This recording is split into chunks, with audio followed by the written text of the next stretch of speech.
My recipe YouTube channel එකට ඔයාලව ආදරයෙන් පිළිගන්නවා. ඔන්න ගොඩාක් දවසකින් මම ඔයාලට මගේ මේ චූටි කුකු පැටවුන්ගේ වීඩියෝ එකක් අරගෙන ආවා.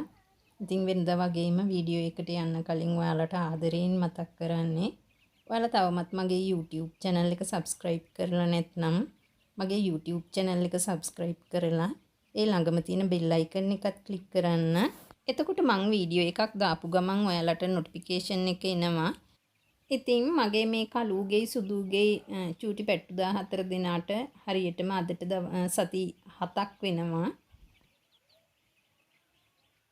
දැන් නම් මෙයාලා චුට්ට ලොකු වෙනවා.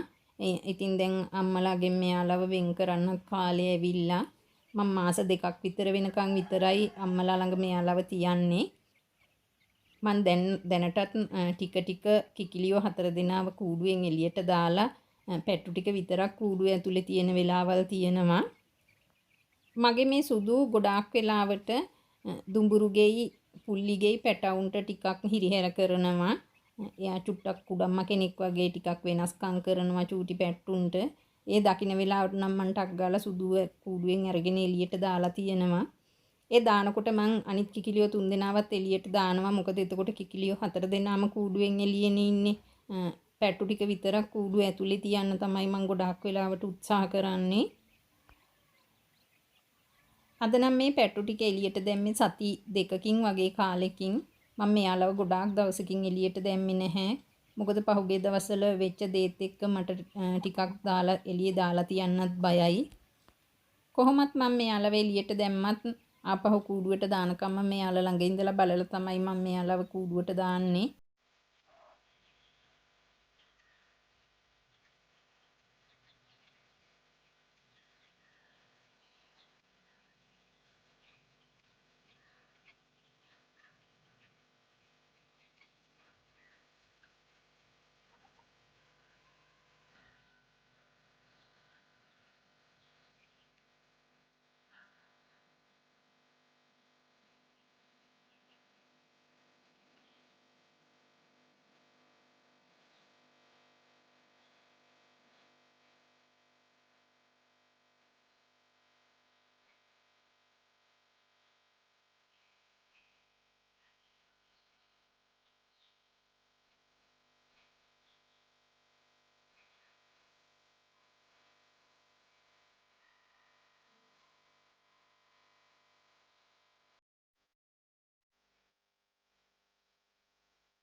කළුයි සුදුයි පැට්ටු ටික අරගෙන එක පැත්තකට යනකොට පුල්ලි දුඟුරුයි දෙන්න පැට්ටු ටික අරන් තව පැත්තකට යනවා. මොකද නැත්තම් කිකිලියෝ 4 දෙනා චුට්ටක් තාමත් කොටා ගන්න බලනවා. කූඩුව ඇතුලේදී නම් නිතරම චූටි වලි තියෙනවා මේගොල්ලොන්ගේ. මෙයාලා දෙන්න නම් ගොඩාක් වෙලාවට කණ්ඩිය උඩට වෙලා තමයි පැට්ටු ටික තියාගෙන ඉන්නේ. ඒක නිසා සුදුයි කළුයි දෙන්න වැඩිපුරම මෙයාලත් එක්ක රණ්ඩුවට යන්නේ නැහැ.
ඉතින් චූටි පැට්ටු ටික වත්තට දාලා බලා ගන්න වෙලාවේ මට දෝනි කතා කරලා කිව්වා අපේ නංගිලාගේ කුකුලා අපේ ගෙදර ඇවිල්ලා. ඉතින් අපේ මේ අනිත් කුකුලත් එක්ක ලොකු වලියක් පටන් අරගෙන දැන් තමයි හොඳම වලි කුකුල්ලු බලා ගන්න පුළුවන්. නංගිගේ කුකුලා හරීම ලස්සනයි. එයා හැබැයි ටිකක් දරුණුයි ගෙදර කට්ටියටත් කොටනවා. මගේ එක්කෙනා නම් ඇටකිත්තෙක් වගේ මෙයා හරීම චූටි. හැබැයි ඉතින් මගේ කුකුලත් වැඩේ අතෑරියේ නම් නැහැ. කොහොම හරි ඉතින් දිනුවේ නම් මගේ කුකුලා මෙයා නංගිගේ කුකුලා ටිකක් බය වෙලා ඊට පස්සේ අස්සක් අල්ලගෙන ඒකට රිංගගෙන ගොඩාක් වෙලා හිටියා. බොහොම අමාරුවෙන් ඉතින් මං අපේ එක්කෙනාවත් පහළ මිදුලට දාගත්තා. ඉතින් අපි තවත් මේ වගේම වීඩියෝ එකකින් නැවත හමු වෙමු. ඔයාලට සුබ දවසක්.